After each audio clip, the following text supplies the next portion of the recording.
Salutations chers disciples d'Avan et bienvenue dans notre 50e review consacrée à l'anime Dai-no Daiboken.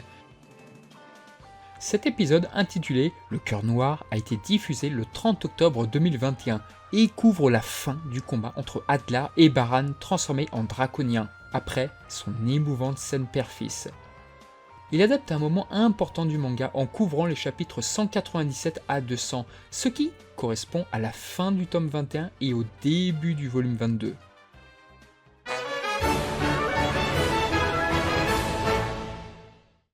Cet épisode 55 de Dai-no Daiboken a été principalement sous-traité au studio Voln et Maru Animation. Nous retrouvons donc Kayona Yamada à la réalisation, mais sur un storyboard du réalisateur en chef de la série, à savoir Kazuya Karazawa.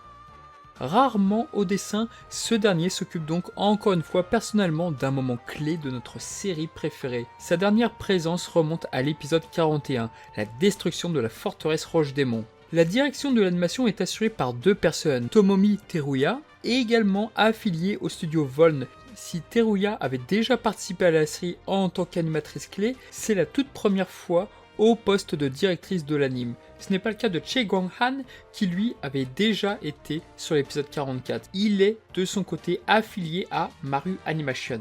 Bien que ces deux animateurs ne soient pas des vétérans, il faut avouer que l'épisode est vraiment propre, certainement grâce à la supervision de Naoko Yamaoka. Il est temps d'analyser cet épisode 55 qui nous présente l'une des scènes les plus importantes de la série. Allez, c'est parti!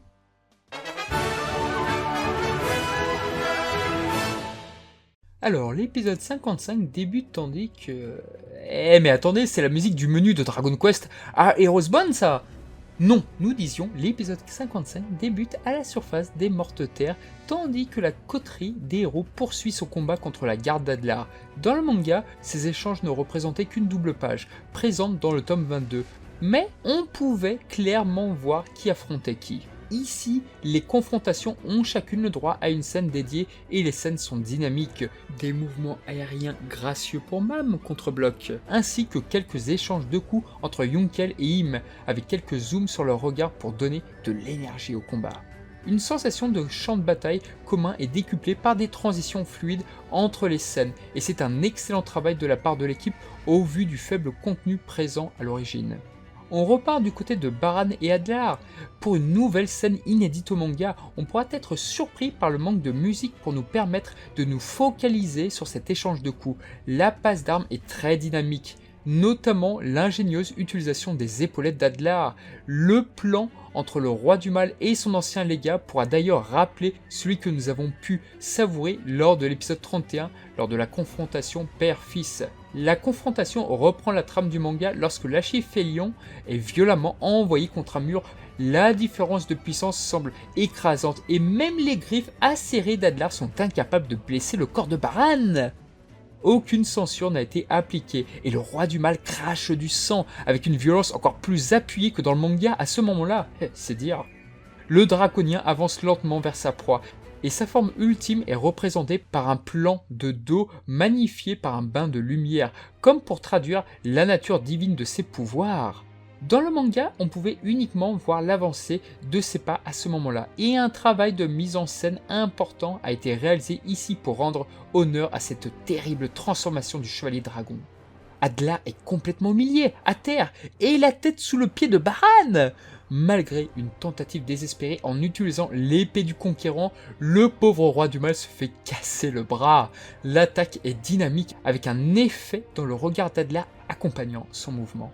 À la base, on pouvait bien voir que le bras de l'Archifélion était broyé par son adversaire, mais cette version animée renforce la sensation de puissance, étant donné qu'on voit qu'il n'y a vraiment aucune résistance. Adlar comprend à quel point la différence de niveau est abyssale malgré ses progrès.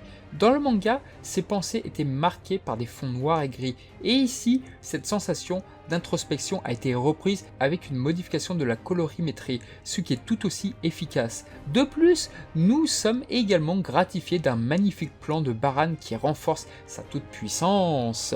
Tout est fait durant cet affrontement pour mettre en valeur le terrible draconien, et ça, c'est du super boulot. Pendant ce temps, Mistburn continue d'observer le combat et il est stupéfait par la puissance de Baran. Le dieu du mal explique que Baran est comme une bête sauvage devenue enragée suite aux blessures infligées à sa progéniture.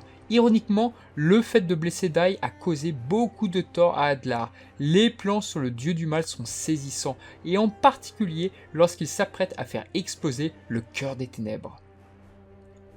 Le souci du détail est présent notamment sur la faible lueur dans son petit doigt, comme c'était le cas dans la planche d'origine. Le dieu du mal s'arrête au dernier moment, et oui, Adlar n'a pas dit son dernier mot, il s'envole pour préparer son Shoma Bakwenha avec son bras brisé et la planche de base est vraiment bien reprise. Et l'on voit bien qu'Adlar se demande lui-même s'il va pouvoir tenir. L'épisode nous régale d'une superbe animation quand l'archifiélion s'entoure de ses flammes maléfiques et sublime le matériel de base et le travail sur son visage est également incroyable.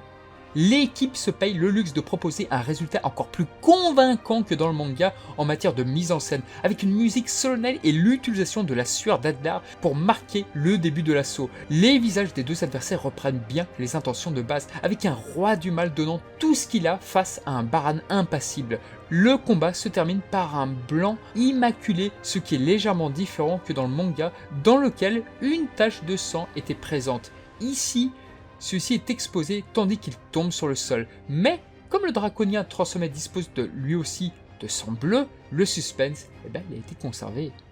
Il est cependant de courte durée, puisque Baran a littéralement enfoncé ce bras dans le corps d'Adlar. Il n'y a de nouveau aucune trace de censure et la planche initiale est parfaitement respectée, ce qui sera un réel soulagement pour les fans du manga. Cette scène est beaucoup trop importante, il fallait qu'elle soit adaptée comme il se doit. Le regard caché de Baran a également été conservé et on sent un désir de fidélité absolue pour ce passage mémorable. De plus, un gros travail a également été réalisé sur la gestion de la luminosité, avec des visages auréolés de lumière lors de leurs derniers échanges. Une scène supplémentaire a cependant été ajoutée pour conclure ce dernier assaut, dans laquelle le roi du mal laisse retomber son bras et son corps reste immobile face au terrible draconien. Le souffle du vent se fait entendre et du temps est pris pour marquer la victoire. Vraiment, nous avons été gâtés.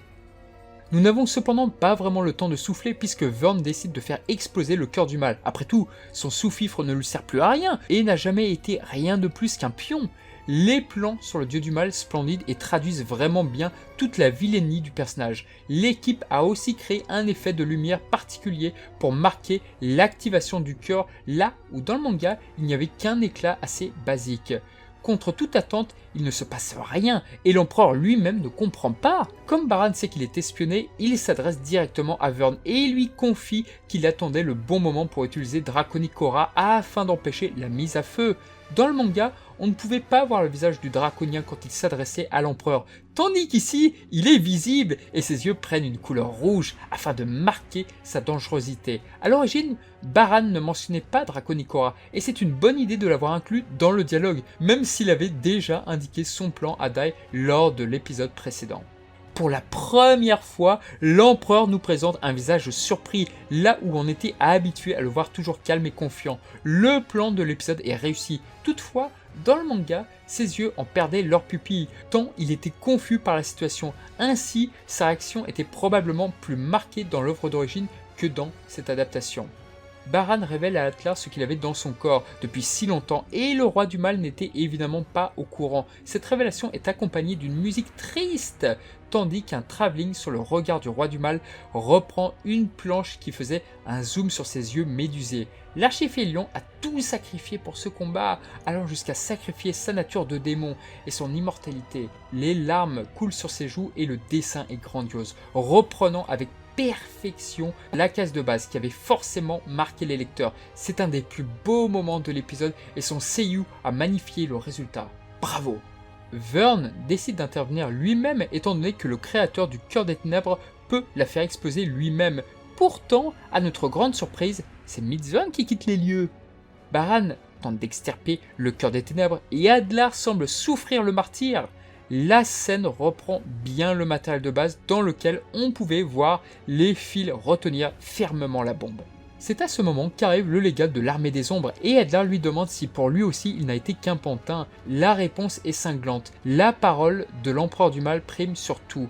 Elle reste pourtant la même qu'au tout début. Rappelez-vous de l'épisode 10 durant le sommet des légates. Malgré l'immense respect que porte l'éminence grise de Vern à Adler, sa loyauté envers le dieu du mal est sans faille. Après lui avoir demandé sa permission, Mylsvern brise le sceau qui retenait sa vraie forme. Les effets de lumière reprennent avec succès le matériel de base. On remarquera cependant que le scintillement des yeux est bien plus appuyé dans cette adaptation que dans la case de base. Après avoir été aveuglés, Baran et Adler découvrent la vraie forme de Mylsvern, celle d'un jeune homme élégant dont la beauté est glorifiée par les rayons du soleil. La musique est parfaite et accompagne le raffinement de son apparence, avec quelques notes de harpe qui subliment la scène.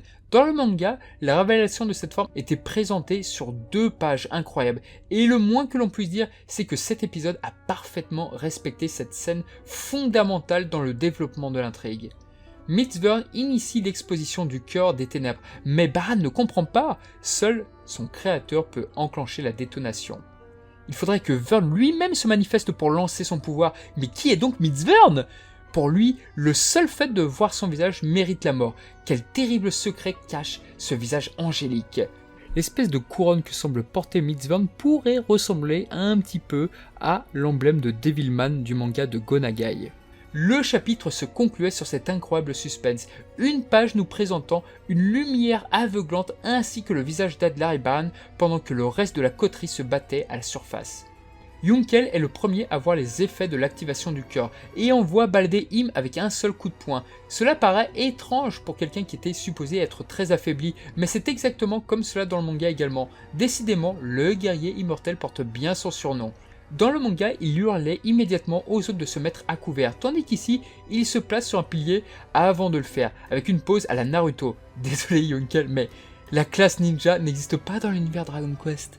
Pendant ce temps, dans le quartier général humain, Merle hurle après avoir eu une vision qu'elle décrit comme une lumière blanche. Dans le manga, on pouvait voir en arrière-plan une forte lumière censée représenter sa vision. Cependant, il y a peut-être une incohérence par rapport au manga. En effet, à la base, elle parlait d'un rayon blanc, et la case précédente montrait ce rayon blanc, tandis que dans cette adaptation, le rayon est noir, mais elle parle tout de même d'un rayon blanc.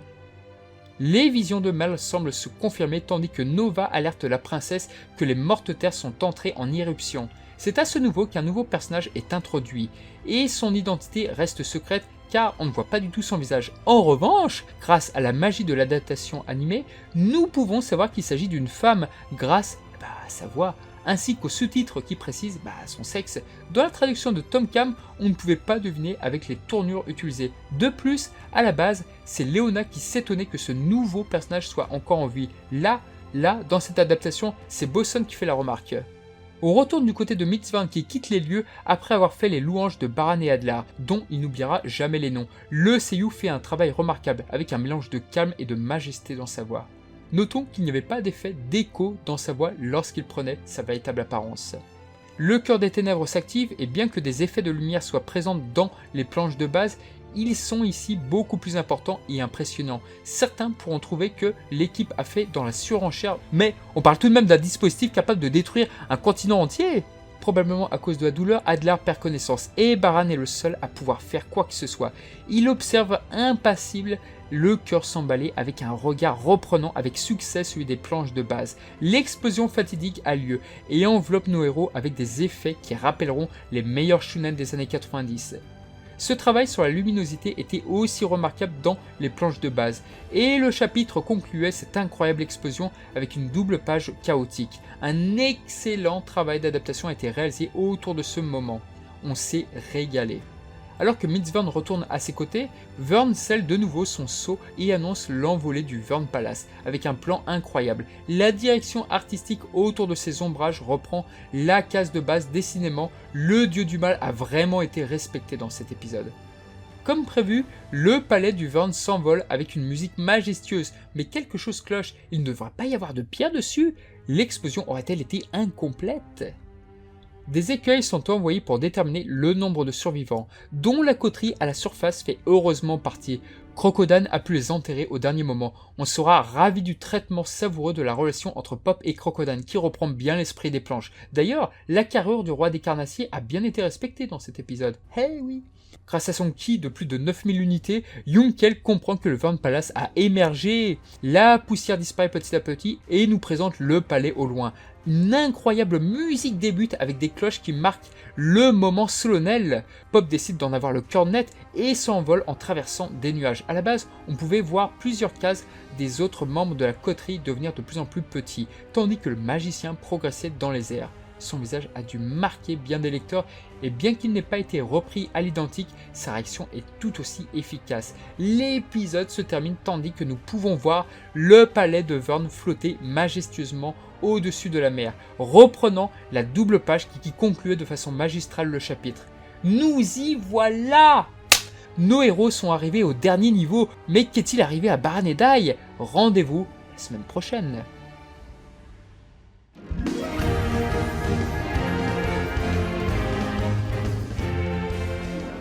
Cet épisode a vraiment été excellent et a coché toutes les cases. C'est un véritable sans faute de la part de l'équipe et on sent qu'un soin tout particulier y a été apporté. Nous avons pu bénéficier de la nouvelle scène portant sur le combat entre la coterie et la garde d'Adlar, et ainsi que quelques échanges de coups inédits entre Adlar et Baran.